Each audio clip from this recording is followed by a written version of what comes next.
The wait has been really long with this one. Unveiled in 2023 at EICMA, followed by its launch in 2025 at the Bharat Mobility Expo, the Xoom 160 maxi scooter is finally here and we are riding it today. It is this genre of the scooter that has been much awaited.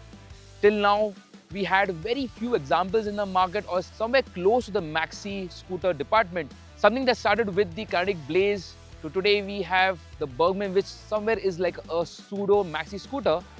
But now this is a proper full-fledged offering in that segment.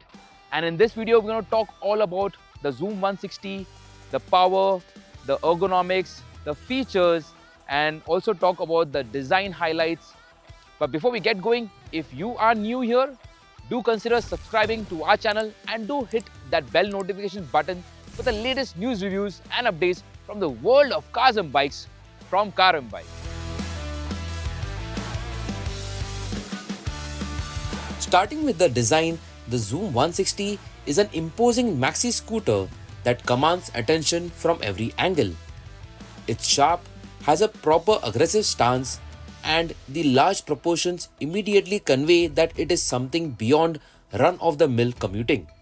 Up front, a double-barrel LED headlamp assembly is set within angular shrouds and is accompanied by a blacked-out windscreen. The sharp lines follow along the length of the bodywork, while the scooter stands on chunky block pattern tires that are mounted on 14-inch multi-spoke alloy wheels, which completes the rugged aesthetics of the Xoom 160.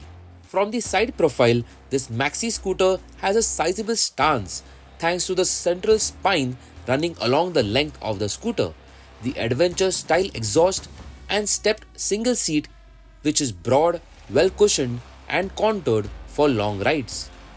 Meanwhile, the inclined footboard adds to the comfort when the journeys are beyond just errands. At the rear, the Xoom 160 has a tapered look with a tail lamp that features Hero's signature H-shaped design, which can also be seen on other models in Hero's lineup. In the features department, the Xoom 160 is decently equipped, if not great. It comes with a Bluetooth-enabled LED dash that's similar to the one offered on the Xoom 125R. While it does get the job done, it doesn't quite match the Xoom 160's character and the trend which is towards colored displays. Apart from that, the Xoom 160 is equipped with keyless ignition and the remote comes with few functions for added convenience. There is a USB charging port located in the front apron inside the closed cubby space, a spacious 22-liter underseat storage with LED illumination that can accommodate a small full-face helmet, your laptop bag or other luggage. Now let's talk about the ergonomics of the Xoom 160. And this is a very important factor when it comes to scooters like maxi scooters over here that are designed for spending a lot of time on the saddle. This one is designed for city use, for touring and a fair bit of riding on rough roads as well. So that being said, the seat has been nicely contoured. There's a nice dip over here, so you get good support for your lower back. And to get on, it is quite a easy affair. The seat height is at 7'8". I am a 5'7", and there is absolutely no trouble in having a firm footing over here. The seat, like I said, is nicely tapered, so you don't have to stretch your feet out a lot to get a firm footing. So in my opinion, shorter riders also should be able to get perched on the Xoom 160 with ease and be able to manage it without much trouble. Next is the riding triangle. Hero has gone with a commanding stance for the Xoom 160 that is prominent with the wide handlebar that they have gone with. It's wider compared to the other scooters that are there in the segment. While you're riding, you get a very comfortable and a ergonomic positioning. Additionally, one of the key features that comes with maxi scooters are the raised floorboard spaces. So over here, you have an inclined surface to rest your feet, and while the space might not be the best because your feet do tend to jut out a bit if you're wearing riding shoes or bigger boots like these. That said, this positioning just works out to be very ergonomically perfect for a very comfortable ride, and it is going to be feels very relaxing. So even after you are done with riding for a good number of hours, like 2-3 hours of riding, or even between fuel fill ups, the positioning of the rider feels to be very, very well sorted. Beneath its rugged maxi scooter styling, the Hero Xoom 160 is powered by a new 156cc liquid cooled 4 valve mill that is tuned to deliver a maximum power output of 14.6 bhp and 14 Nm of peak torque, and is paired to a CVT automatic gearbox. The engine mapping is set to deliver a linear power delivery of power along with a flat torque curve for quick acceleration. The powertrain is bolted to a strengthened underbone frame that is suspended by a 31 mm telescopic fork at the front and dual shock absorbers at the rear, both sourced from Showa. The front offers 97 mm of travel while the rear has 94 mm, and the ground clearance is set at 155 mm. So after riding the Xoom 160 on the city roads, out on a fair bit of highway, tarmac, and then also migrating to this kind of environment where there aren't any roads, lot of rocks and uneven surfaces, I got to say there is a lot going for this maxi scooter. Very much versatile in what it can do, and it actually surprises you after how it manages to do all of that. It's like the scooter communicates with you that I am taking care of the handling part and managing the weight and everything, and it tells you that you can do the part of directing the scooter where you need to go, and it will get you there. Also, the benefit to that goes to how the weight has been distributed on the scooter. Yes, it is a bit rear biased because obviously the engine is at the back, but the majority of the weight is in the lower section of the scooter. So you don't feel much of the weight. The curve weight is 142, but it's just becomes, it vanishes the moment you get going on this scooter.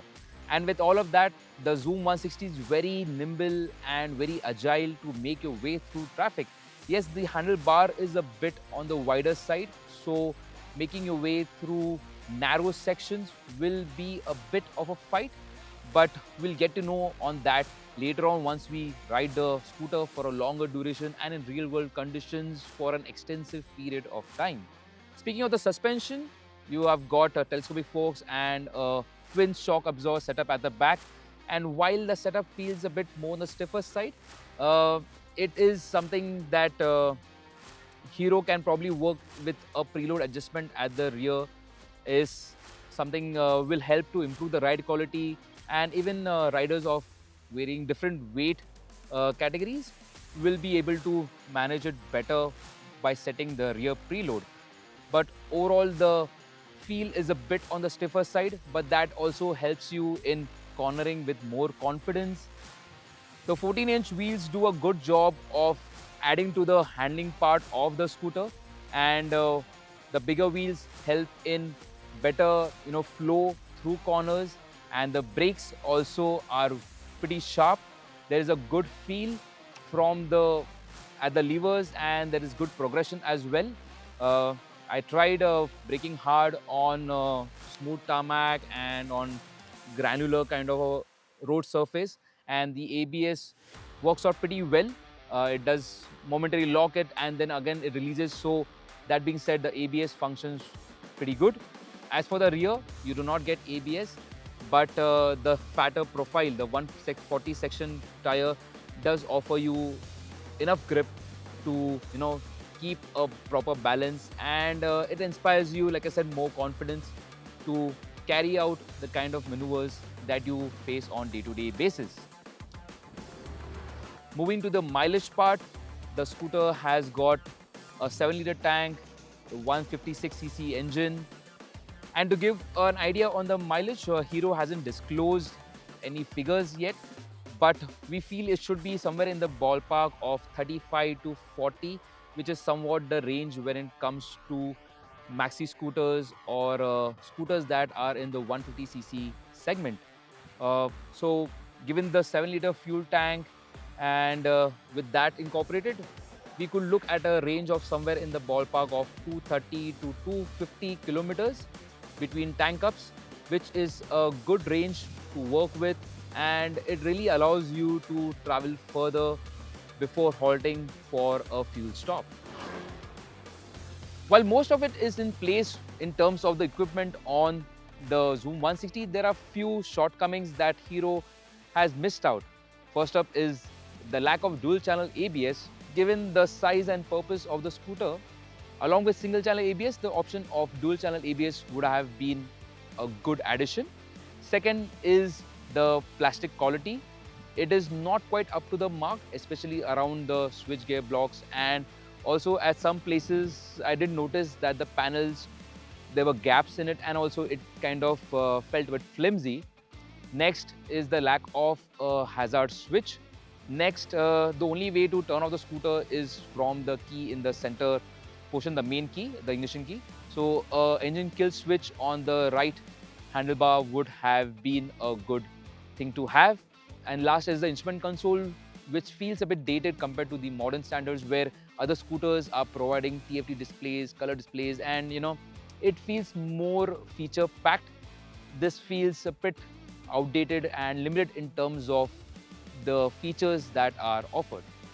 So then, to sum up things from the first ride experience, I really got to say that Hero has hit the nail on the absolute head with the Xoom 160, a maxi scooter that has a lot of potential, and it has got the character and the persona beyond just a maxi scooter for the city.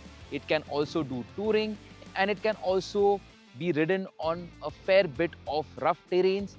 It has got the comfort, it has got the power, it has got the equipment, it has got the looks, and it has got the correct hardware to complete the package as a nice offering that comes at a sweet sticker price of 1,48,500, which also is going to reduce by around 10,000 with the revised GST rates once they kick in. On that note, if you have liked this video, do consider giving it a thumbs up and do share it with your friends who are keen on purchasing this scooter. Until then, ride safe and always wear a helmet. And thank you for watching Car and Bike.